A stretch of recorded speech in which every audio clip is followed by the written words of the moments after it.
The rain began to fall just after sunset in the sleepy town of Westford, a place where time seemed to move slower than the rest of the world. Neon reflections danced lazily across wet pavement, and the only sound breaking the stillness was the occasional car gliding past shuttered storefronts. It was a quiet Tuesday evening, like countless others, and no one expected that night would be any different.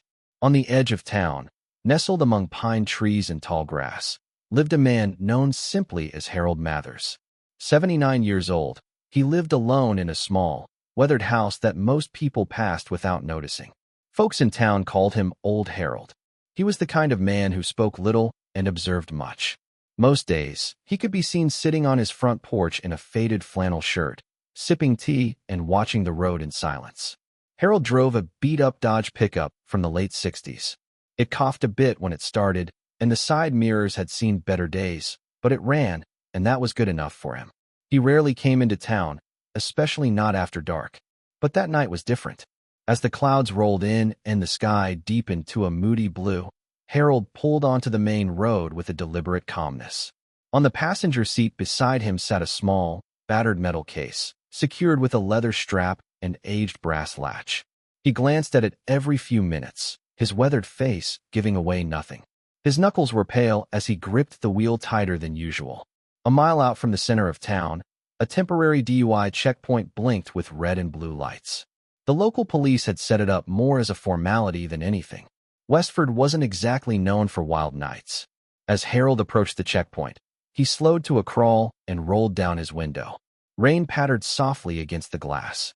A young officer stepped forward, face damp, uniform darkened by the rain. "Evening, sir. License and registration." Without a word, Harold handed over the documents. The officer scanned them and then noticed the metal case. His expression shifted. "What's in the case, sir?" Harold hesitated for a beat. Then, with a voice low but firm, he replied, "It's not for you. It needs to go to the bureau." The officer blinked, caught off guard. "Excuse me." I said, "It needs to go to the bureau." That was enough to raise a flag.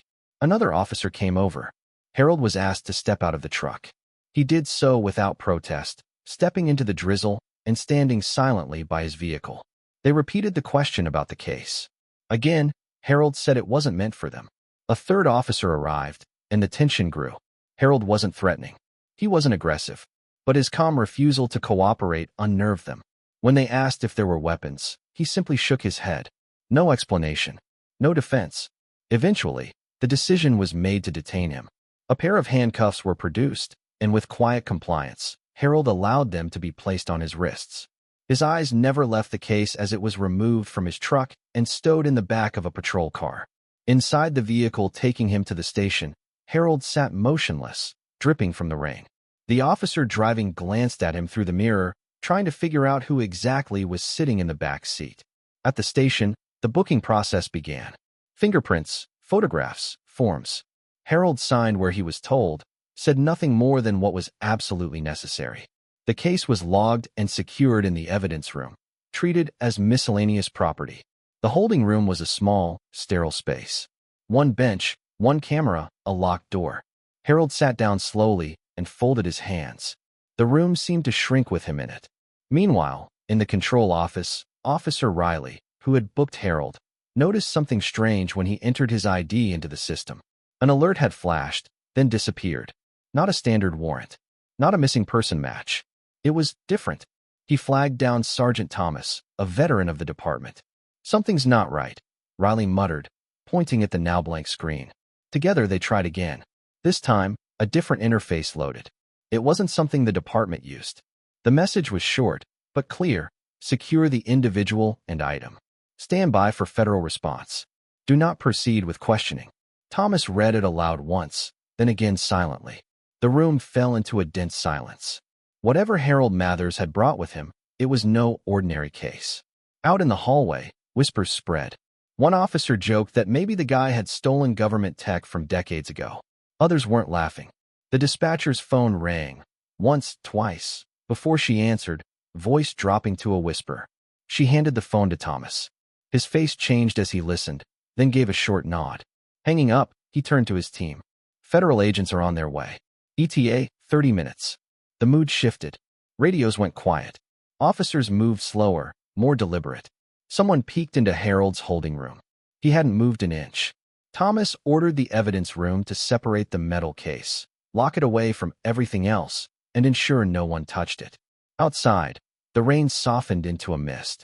Inside, time stretched. Officers checked the cameras.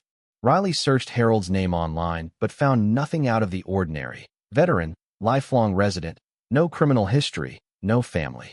A ghost. Then the SUVs arrived.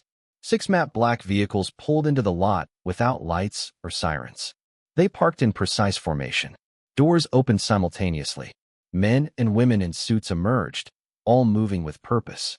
A woman led them, mid-40s, sharp eyes, an FBI badge in one hand. "I'm Agent Cassandra Lee, Federal Bureau of Investigation. We're here for the detainee and the item he brought." Sergeant Thomas led her down the corridor. Officers stepped back as she passed. When they reached the holding room, she requested to speak to Harold alone. The door clicked open. Harold rose without being told, eyes locked on Agent Lee. She gave a respectful nod before entering. The door closed. Minutes passed. When Lee emerged, she turned to Thomas. "Release him immediately. He is under federal protection, not under arrest."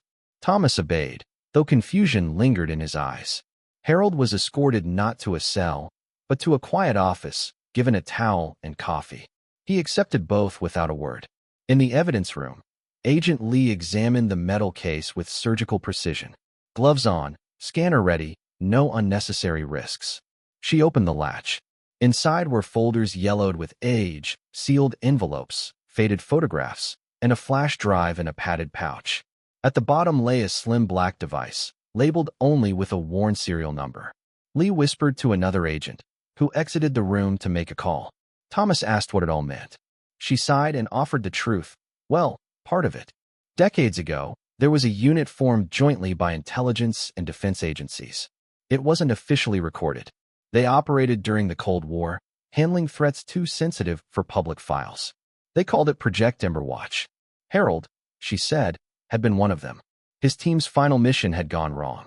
The operation was buried, classified, erased from public record. But someone had to carry the evidence, protect the proof, and wait until the proper hands could receive it. Tonight, she said, was the delivery he promised a dying friend over 40 years ago. There were no questions after that. No challenges. Only silent awe. Before they left, Agent Lee addressed the entire station.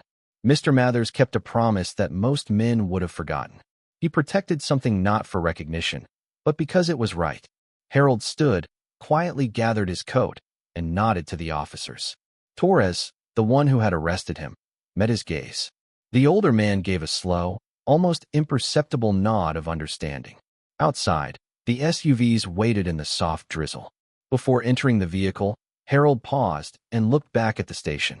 No words. No ceremony. Then he disappeared into the night. Inside, no one spoke for a long time. Not about the case. Not about the old man. Just silence, heavy and humbling. A few days later, Harold's old truck reappeared in town. Same route.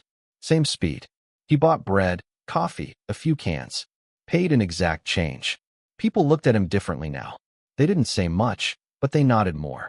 Held doors a little longer. At home, Harold placed his groceries down and stepped onto his porch. The sky had cleared. He sipped his tea and stared down the same road. The mission was done. The burden lifted. A week later, a government car stopped by. A woman delivered a wooden box. Inside, a folded flag, a letter signed by the FBI director, and an old photo of a man in uniform. The letter read, "Your delivery made the truth possible. His name will not be forgotten. Neither will yours." Harold nodded once. Closed the door. He never told anyone the full story, but he didn't need to. Some truths don't need to be spoken. They live in quiet acts of loyalty and the weight of promises kept. And that, finally, was enough.